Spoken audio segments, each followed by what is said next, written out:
After 60, many people are told by doctors, family members, and even friends that the safest thing to do is slow down, rest more, take it easy, avoid pushing your body. And on the surface, that advice sounds caring and sensible.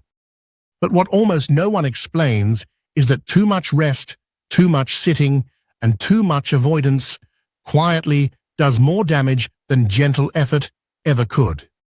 The danger isn't dramatic. You don't wake up one morning suddenly weak or unsteady. Instead, it happens gradually. You sit a little longer because standing feels uncomfortable. You avoid walking too far because you're afraid of pain or losing balance. You stop doing certain activities, not because you can't, but because you're worried you might not be able to. And over time, your body begins to adapt to stillness instead of movement. This is how independence slowly slips away, not through injury, but through inactivity. As we age, our bodies are incredibly efficient at one thing: adapting to what we ask of them.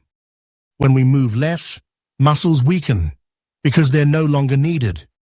Joints stiffen because they aren't taken through their full range.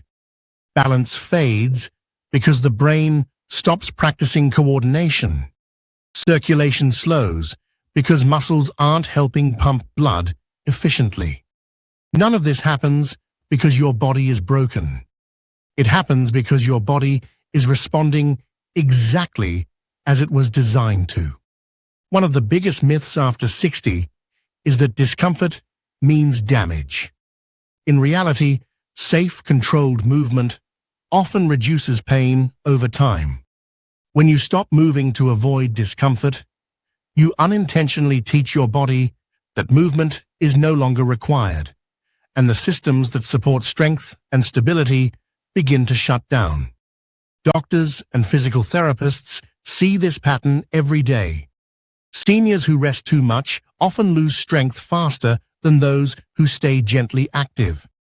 They become more cautious, not because they are weaker at first, but because their confidence erodes.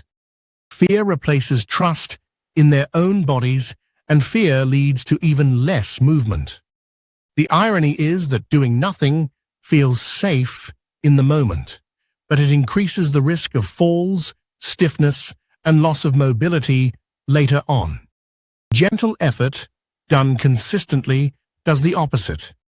It sends a signal to your muscles, joints, and brain that they are still needed and still capable. This doesn't mean pushing through pain or doing intense workouts. It means choosing movement over stillness whenever possible. It means standing up a little more often, walking a little farther than yesterday, stretching gently instead of staying seated, and keeping daily tasks part of your routine instead of avoiding them.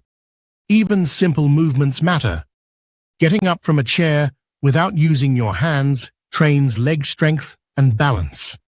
Reaching overhead maintains shoulder mobility. Slow walking keeps coordination alive. Light stretching reminds joints how to move smoothly.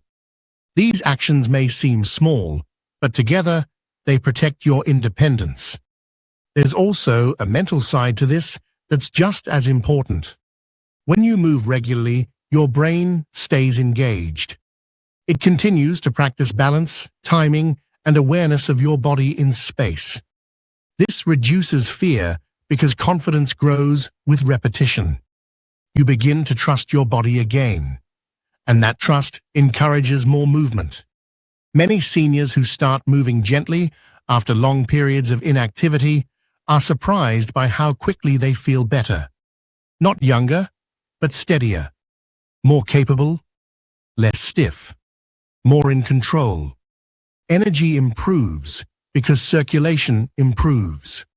Sleep often improves because the body has been used during the day. Mood improves because movement releases chemicals that support mental well-being. Doing something, even something small, is always better than doing nothing. Rest still has its place. Recovery is important, but rest should support movement, not replace it. The goal is not to exhaust yourself, but to stay engaged with your body, to remind it daily that it still has work to do. After 60, the real risk is not doing too much. The real risk is slowly doing less and less until life becomes limited by fear instead of ability. Your body is still adaptable. It still responds to effort. It still wants to move. You don't need perfection. You don't need intensity. You just need consistency. So today, stand up one more time. Walk a little farther. Stretch gently. Choose movement over stillness. Because after 60, doing nothing is far more dangerous than doing just a little bit more. If this message resonated with you, take a moment to like the video, share it with someone who may be slowing down out of fear, and subscribe for more senior-focused guidance that protects strength, confidence, and independence.